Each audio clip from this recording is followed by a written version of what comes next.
하나님의 말씀은 야고보서입니다. 야고보서 히브리서 다음에 있는 말씀입니다. 야고보서 1장 2절에서 4절 말씀입니다.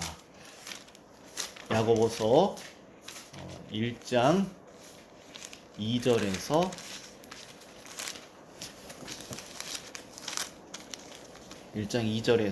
4절 말씀. 우리 함께 합독으로 함께 읽도록 하겠습니다. 읽겠습니다. 내 형제들아, 너희가 여러 가지 시험을 당하거든 온전히 기쁘게 여기라. 이는 너희 믿음의 시련이 인내를 만들어내는 줄 너희가 알미라. 인내를 온전히 이루라. 이는 너희로 온전하고 구비하여 조금도 부족함이 없게 하려 함이라. 아멘. 네. 지난 3주 동안 시험에 관련돼서 여러분들과 함께 하나님의 말씀을 살펴보았습니다. 처음 계획은 한 3주 정도만, 지난주 정도까지만 이렇게 시험에 관해서 말씀을 전하려고 했습니다. 처음에는 그렇습니다. 그런데 제 삶과 그리고 주변의 삶을 돌아보고 또 말씀을 준비해 보면서 특별히 이 야고보서 말씀을 보니까 이 야고보서에 시험에 관련해서 말씀이 나오는데 시험을 당할 때, 어려움이 올 때 구체적으로 어떻게 하는 것이 성도의 삶의 태도와 자세인지에 대해서 매우 잘 나와 있다는 것을 이렇게 보면서 그래, 한 3주 정도는 어떤 서론적인 이야기였다면 이제부터는 실제적으로 우리가 배운 이 하나님의 말씀을 우리의 삶에 어떻게 적용하고 또한 그런 어려운 문제들이 우리 안에 발생했을 때 우리가 구체적으로 어떻게 하는 것이 우리가 신앙인으로서 맞게 그 상황들을 대처하는 것인지 좀 실제적인 말씀을 나누려고 합니다. 그리고 또한 또 한 가지 이유는 무엇이냐면 로마서나 베드로전서 그리고 구약부터 시작해서 성경에서 상당히 많은 곳에서 여러 곳에서 이 시험에 관해서 언급하고 있다는 것입니다.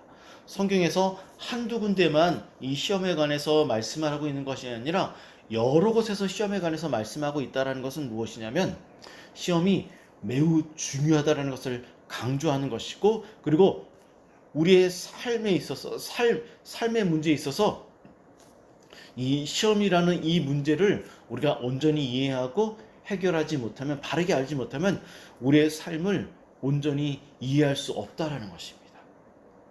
그래서 저는 이 시험에 관련돼서 앞으로 몇 주 정도 더 하나님의 말씀을 여러분들과 나누려고 하는 것이고 또 한 가지 제가 이 말씀을 여러분들과 좀 더 깊이 있게 몇 주 더 나누려고 하는 이유는 무엇이냐면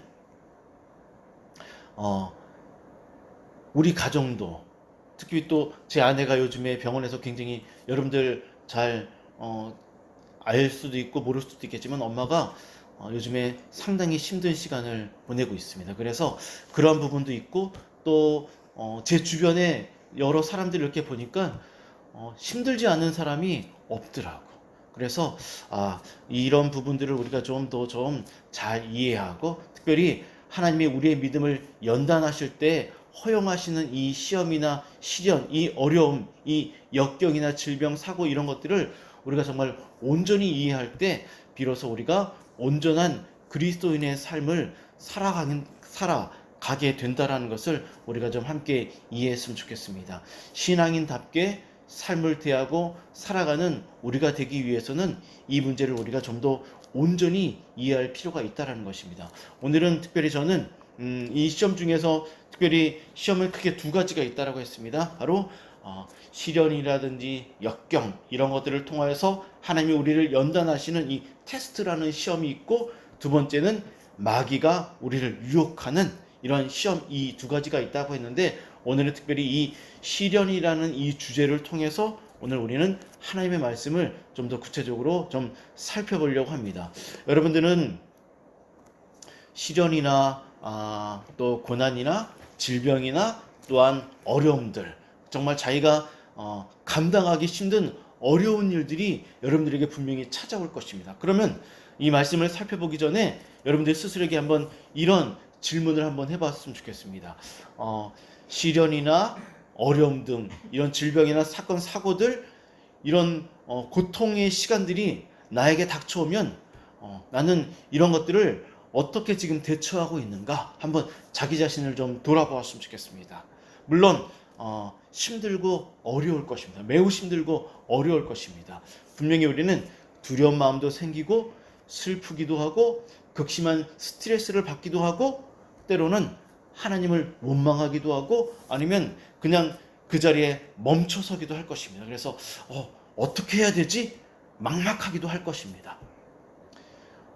이런 어려운 시간에 성경은 우리에게 무엇을 이야기하고 있고 그리고 성경이 이것들을 이야기하고 있을 때 나는 지금까지 이러한 것들을 어떻게 대처해 왔는지 한번 지금까지 이런 어려움들이 자기 앞에 왔을 때 내가 이 문제들을 어떻게 대처했는지 지금까지 자신의 모습을 보면서 함께 하나님의 말씀을 살펴볼 때 분명히 이 말씀은 우리들에게 실제적이고 구체적인 위로와 힘과 소망이 될 줄을 믿습니다. 그럼 우리 다 함께 먼저 1장 2절 말씀을 다시 한번 더 읽어보도록 하겠습니다. 1장 2절입니다.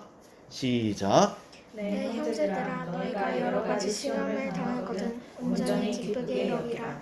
네, 먼저 2절 말씀을 보니까 여러 가지 시험이라는 말을 하고 있습니다. 여러 가지 시험. 성경은 지금 이렇게 말을 하지 않습니다. 내 형제들아 너희가 시험을 당하거든 이라고 말하지 아니하고 여러 가지 시험이라고 말을 하고 있습니다. 여기서 성경에서 여러 가지 시험이라고 말하고 있는 이유가 있습니다. 먼저 여러 가지라는 의미는 무엇이냐면 우리가 삶을 살아갈 때 한두 가지 어려움이 우리의 삶에 닥친다는 것이 아니라는 것입니다. 여러 가지라는 의미는 무엇이냐면 우리의 삶에는 끊임없이 수없이 많은 어려움들이 우리의 삶에 찾아온다는 것입니다. 그것을 이야기한다는 것입니다. 재정의 문제일 수도 있고 직장의 문제일 수도 질병의 문제일 수도 있고 어떤 극심한 스트레스일 수도 있고 사고일 수도 있고 아니면 사람들 간의 관계에서 오는 어려움일 수도 있고 이러한 여러 가지 어려움들이 우리의 삶에 끊임없이 밀려오고 닥쳐오고 당하게 된다는 것을 지금 성경은 이야기하고 있다는 것입니다. 하나님은 우리의 삶에 찾아오는 이 여러 가지, 여기 특별히 이 시험이라는 이 의미는 무엇이냐면 시련이라는 것을 의미하는 것입니다. 시련, 바로 우리의 믿음, 우리를 연단하고 우리의 믿음을 확인하는 테스트라는 의미로서의 시험이 바로 2절에서 말하고 있는 시험이라는 것입니다. 그렇습니다. 하나님은 우리의 삶에 끊임없이 밀려오는 이 여러 가지 시련과 시험들을 막지 아니하시고 허용하신다는 것입니다. 전에도 여러 번 말씀을 드렸지만 하나님은 이러한 것들을 우리의 삶에 허용하십니다. 그래서 제가 몇 주 전에 말씀드렸던 것처럼 싱클레어 퍼거슨이 이야기했던 것처럼 우리의 삶에는 시련과 시험으로 우리의 삶은 시험과 시련으로 가득 차 있다. 그렇습니다. 그럼 우리의 삶에 이렇게 여러 가지 시련과 시험으로 가득 차 있는 이러한 삶을 살아가는 우리가 그럼 과연 구체적으로 이 시련이 우리의 삶에 찾아왔을 때 어떻게 해야 되는가라는 것이죠. 자, 그럼 이제 시련이 밀려왔을 때 어떻게 해야 되는가? 우리 2절 말씀을 다시 보시기 바랍니다. 제가 읽어드리겠습니다. 내 형제들아 너희가 여러 가지 시험을 당하거든 온전히 기쁘게 여기라. 자, 황당하죠. 좀 답답하죠. 정말 말할 수 없는 여러 가지 수없이 많은 여러 종류들의 시련이 우리의 삶에 찾아왔는데 성경은 무엇을 말하냐면 내가 너를 도와주겠다, 위로하겠다. 물론 하나님은 우리와 함께 하시고 우리를 도와주실 것입니다. 그런데 먼저 성경이 우리에게 말씀하는 것은 무엇이냐면 온전히 기쁘게 여기라는 것입니다. 여러 가지 시험을 당하게 되면 온전히 기쁘게 여기라는 이 말씀은 정말 놀라운 수준 이상의 것입니다.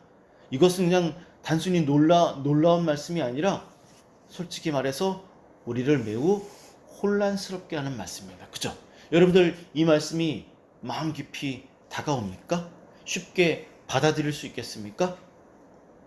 그렇지 않습니다. 혹시 여러분들 지금까지 여러분들이 경험했던 많은 어려움과 시련들이 왔을 때 성경이 이야기한 것처럼 온전히 기쁘게 그 어려움들을 받아들이신 적이 혹시 한 분이라도 있습니까?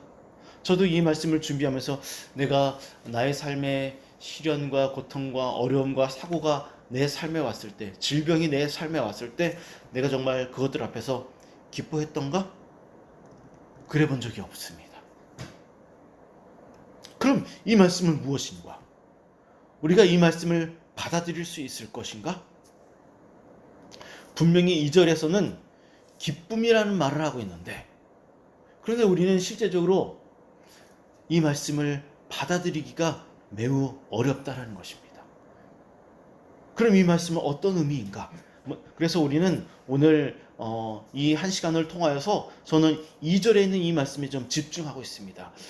왜냐하면 우리가 이 말씀에 집중해야 되는 이유는 무엇이냐면 이 말씀이 무엇을 의미하는 것인지 알아야 하기 때문입니다. 먼저 이 말씀은 우리의 삶에 시련이 찾아왔을 때 슬퍼하지 말고 기뻐해라, 이런 의미가 아니라는 것을 우리가 알아야 됩니다. 기쁨 위에 그 어떤 반응도 보여서는 안 된다 라고 이렇게 단호하게 우리에게 말씀하는 것이 결코 아니라는 것입니다. 만약 그렇게 이 말씀을 받아들이면 우리는 시련 앞에서, 제가 3주 동안 여러분들에게 말씀드렸던 것, 시련이 우리의 삶에 찾아올 때 같이 오는 것이 있다고 했습니다. 그것은 바로 마귀가 우리를 유혹하는, 즉각적으로 마귀가 우리의 삶에 찾아온다라고 했습니다. 근데 우리가 이 말씀을 바르게 온전히 이해하지 못하면 마귀가 분명히 우리를 유혹하고 우리를 넘어뜨리려 한다는 것입니다. 2절에서 말씀하고 있는 기쁘게라는 말씀은 무슨 의미냐면 시련을 만나게 되면 무조건 기뻐해야 된다는 것을 요구하는 말씀이 결코 아닙니다. 기쁨 위에 다른 어떠한 반응을 보여서는 안 된다고 단호하게 요구하는 것이 결코 아니라는 것입니다. 여러분들도 경험을 해서 아시겠지만 시련이나 어려움, 내가 지금 당장 극복하기 어려운 힘든 일들이 우리의 삶에 찾아오면 우리는 분명히 힘들고 어렵고 어려워하고 또한 슬퍼하기도 하고 스트레스를 받기도 합니다. 성경이 지금 이야기하고 있는 기쁨이라는 말씀은 슬퍼만 하지 말라라는 것입니다. 고통스러워만 하지 말라라는 것입니다. 그럼 이 말씀은 구체적으로 어떤 의미인가? 2절에서 말씀하고 있는 기쁘게라는 말씀은 어떤 의미냐면 잘 들어보십시오. 시련이라든지 고통스럽고 힘든 상황이 자기의 삶에 찾아오면, 밀려오면 이 시련이 진정한 기쁨을 맛볼 수 있게 할 수 있는 좋은 기회라고 받아들이라는 것입니다.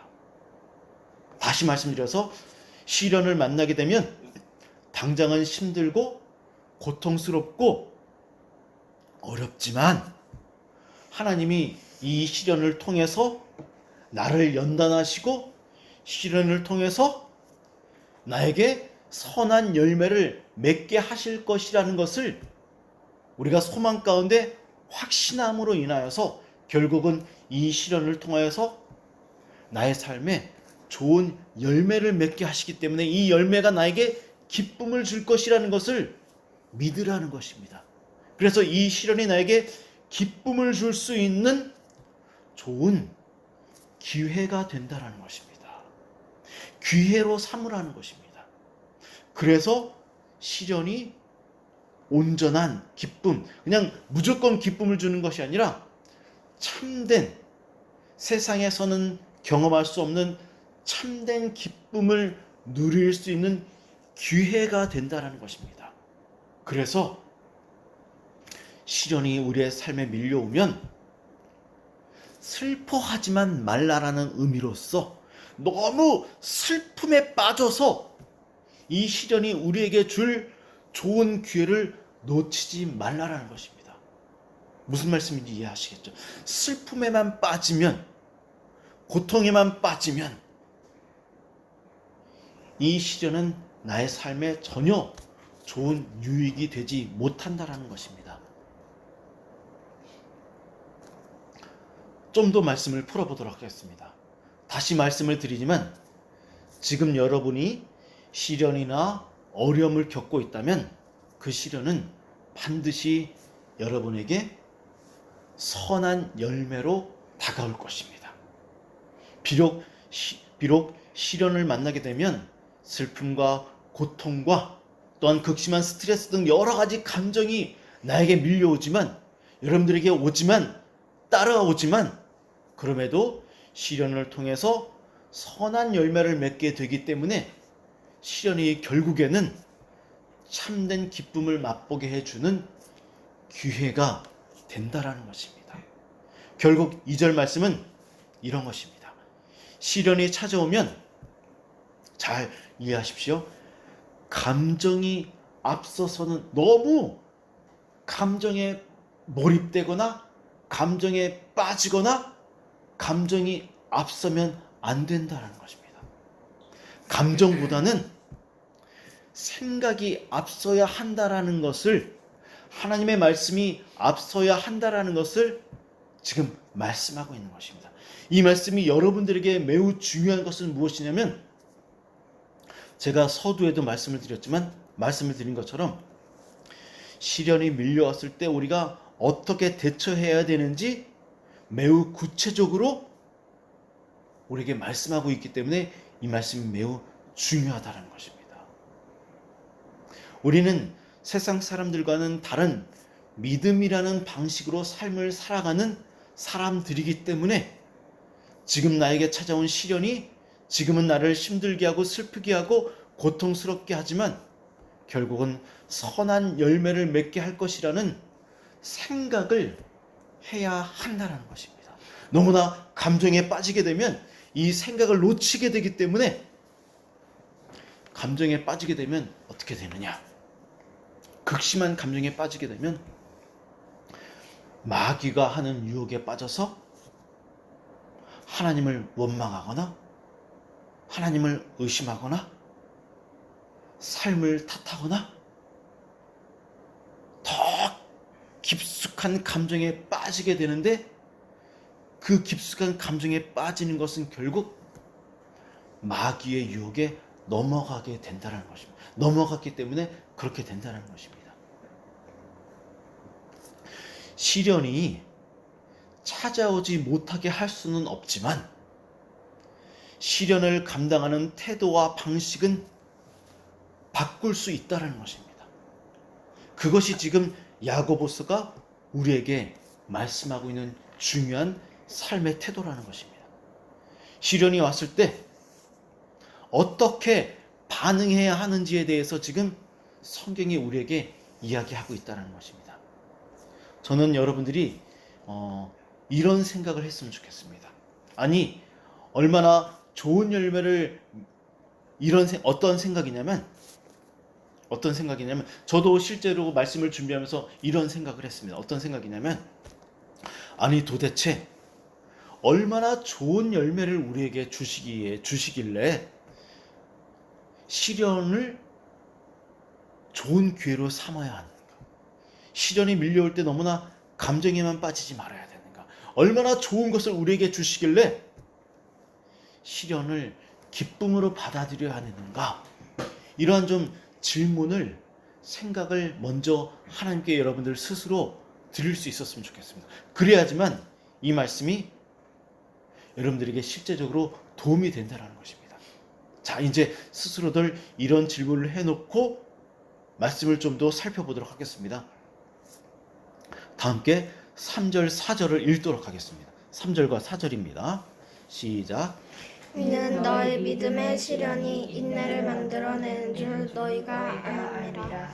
인내를 온전히 이루라. 이는 너희로 온전하여 구비하여 조금도 부족함이 없게 하려. 네, 지금 3절과 4절에서는 우리의 신앙생활에 있어서 필요한 매우 중요한 두 가지 신앙의 열매에 대해서 이야기를 하고 있습니다.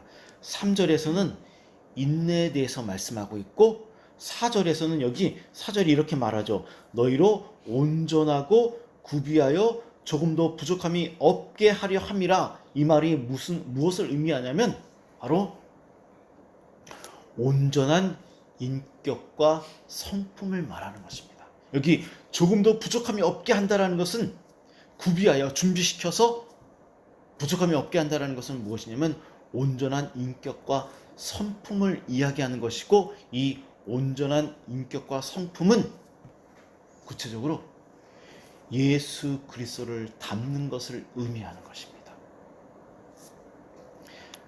그런데 저는 오늘 이 시간에는 이 시련의 인내에 대해서는 다음 주에 이야기하고 이 성품에 대해서만 오늘 간략하게 여러분들에게 말씀을 드리고 말씀을 마무리하려고 합니다. 저도 그렇지만 누구나 다 좋은 사람, 훌륭한 성품과 인격을 가진 사람이 되기를 원합니다. 여러분들 좋은 사람이 되는 것을 원하지 않습니까? 누구나 다 좋은 사람, 좋은 성품, 그런 인품을 가진 사람이 되기를 원합니다. 그런데 놀랍게도 성경은 온전한 성품, 성숙한 사람이 되는 방법이 무엇이냐면 시련과 역경과 고통과 이 힘든 시간을 통하여서 연단되어질 때 예수 그리스도를 닮는 성품, 성숙한 사람이 될 수 있다라고 우리에게 말을 한다는 것입니다. 그래서 하나님이 우리의 삶에 그러한 아픈 시간들을 허용하신다는 것입니다. 세상 사람들은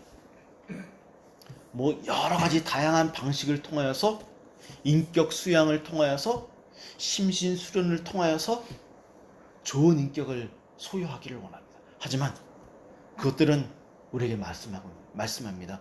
그것들을 통하여서는 온전한 인격의 사람이 될 수 없다라는 것입니다. 그럼 어떠한 것인가? 안타깝게도 저는 이런 말을 하고 싶습니다. 인간적으로 안타깝게도 힘든 시간을 통하여서만 우리는 온전한 인격 예수 그리스도를 닮아갈 수 있다는 것입니다. 하나님은 그러한 시간들을 우리에게 경험하게 하시고 그러한 시간들을 인내라는 시간을 통하여서 인내라는 시간을 통과할 때 비로소 우리가 정말 소망하는 좋은 사람, 성숙한 사람, 인격적인 사람, 예수 그리스도를 닮는 사람이 될 수 있게 하신다는 것입니다. 그런 의미로서 성경은 시련이 온전한 기쁨을 맛볼 수 있게 하는, 우리가 정말 소망하는 그 인격을 맛볼 수 있게 하는 기쁨이 되는 기회가 된다라는 것입니다. 어렵죠. 그래서 우리는 시련이 밀려올 때 하나님이 말씀하신 대로 그 시간들을 감당할 필요가 있다라는 것입니다. 지금 찾아온 시련이 슬프고 고통스럽고 힘들지만 결국에는 시련을 통해서, 특별히 인내하는 시간을 통해서 하나님이 원하시는 성숙한 성품의 사람이 될 것이라는 믿음이 우리에게 필요하다라는 것입니다. 믿음의 인내가 우리에게 필요하다라는 것입니다. 그런데 여러분들 다시 한 번 더 제가 정말 강조하고 싶은 것이 있는데, 제가 말씀을 준비하면서 정말 이 부분이 정말 중요하구나 라는 것을 깨달았는데, 그것은 무엇이냐면 감정에만 몰입하면, 감정에만 빠지면 하나님이 약속하신 이 기쁨, 성숙한 사람이 될 수 없다라는 것입니다.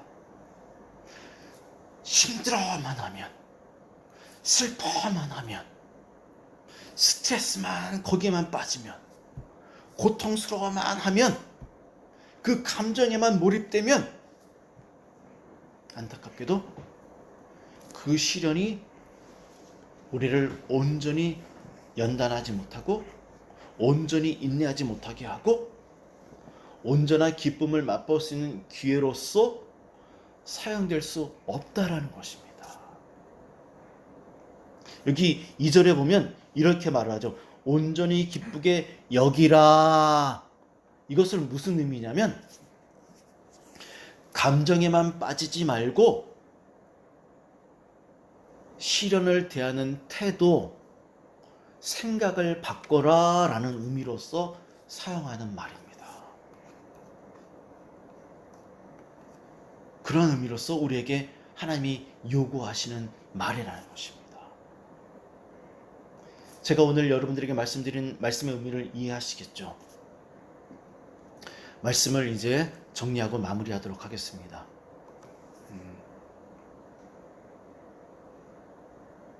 시련을 통해서 연단되어지고 그리고 시련이 우리의 삶에 내가 정말 감당할 수 없는 어려운 문제들이 내 삶에 찾아왔을 때 우리는 인내하는 마음 그리고 하나님이 이것을 통해서 우리의 삶에 비로소 좋은 것을 주시겠다고 하는 소망 바로 구체적으로 하나님의 약속의 말씀을 붙잡아야 됩니다.